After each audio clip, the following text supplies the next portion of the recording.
qui sont ces gaillards qui chargent et déchargent des grosses pierres sur le chantier, qui chargent et déchargent le brancard de pierre. Ils ont des mines escraffiniées, comme on dit à l'époque, par les buissons de ronces où ils sont allés chercher rocailles et cailloutis. Alors, l'aîné s'appelle Robert. Lui, il monte les piliers du cloître. Ensuite, son frère s'appelle Alphonse. Lui, il monte les murs du réfectoire. Le troisième, le plus jeune, il s'appelle Charles, avec ses mains fragiles, il monte les baies de la future abbatiale. Et le quatrième, lui, dessine les pierres d'angle.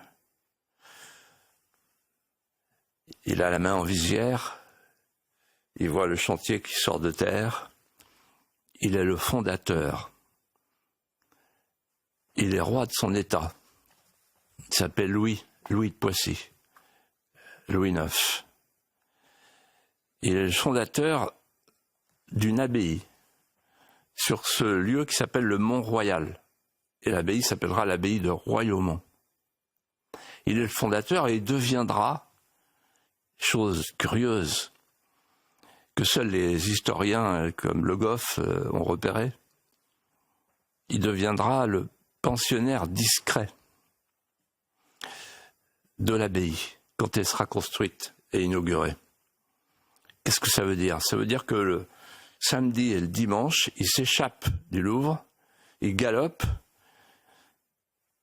jusqu'à la porte de l'abbaye, il frappe à la porte, il y a le père Henri, le portier, qui lui ouvre. Là, il échange sa vêture royale contre une humble chape de laine et il rejoint sa petite cellule au bout du dortoir des moines. Et quand il entend sonner les cloches de Batine, il se mêle au cœur des moines. Et puis ensuite, il prend son tour au service du repas des moines. Il prend son tour. C'est-à-dire qu'il va, avec son tablier, chercher les assiettes, les écuelles, au petit guichet de la cuisine, ainsi que la pitance de vin et de pain. Puis il sert à table les moines qui feignent de ne pas le reconnaître, pour ne pas le gêner. Un jour, il aperçoit par une fenêtre en tiers-point une maison, une petite maison séparée, petite maison esselée dans les jardins de l'abbaye.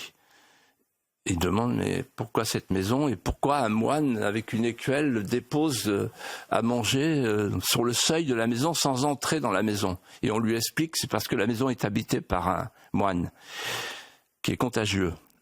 Et donc il est mis à l'écart et il a la lèpre. Alors, le roi, Louis IX, annonce à tous les moines, dimanche prochain, c'est moi qui irai lui porter à manger.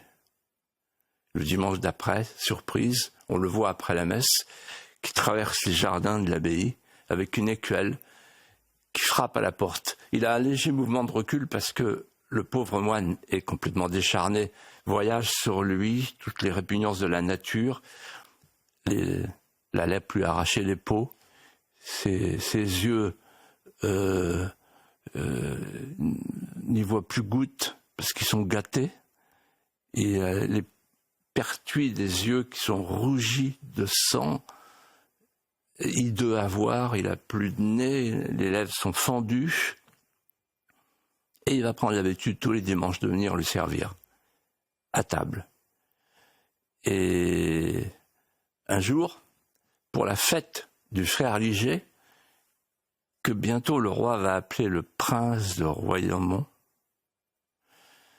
un jour, il va lui apporter pour sa fête une perdrix rôtie. Et là, il a un geste, il sale la perdrix, il coupe les morceaux, il donne les morceaux à manger dans la bouche du frère Liger, le prince de Royaumont. Et là, le prince hurle. Pourquoi? Parce qu'il a mal. Pourquoi? Parce que le sel sur les crevasses de ses lèvres, évidemment le fait souffrir. Et que fait le roi? Oh, pardon, frère Liger, pardon. Le frère lui pardonne. Et bientôt, en fait,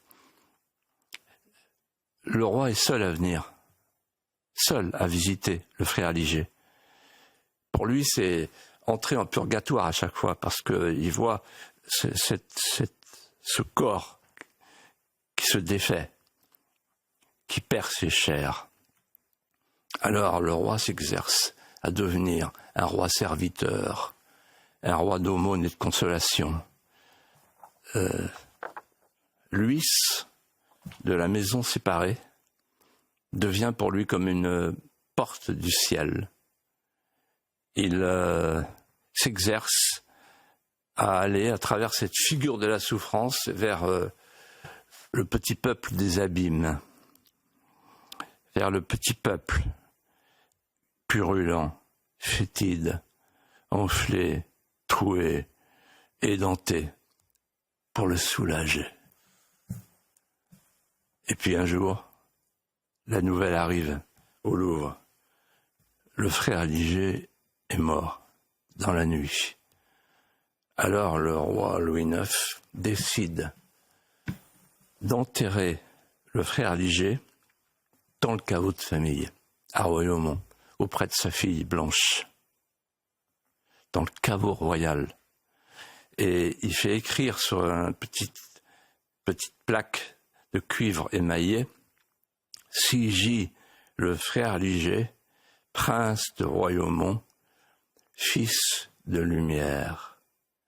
Quelle est l'apologue? Quelle est la leçon? La leçon est la suivante. Le pouvoir n'est pas une consommation. Le pouvoir est un service, le plus haut de tous les services. La politique ne relève pas de l'hédonisme consumériste. La politique relève de l'oblation.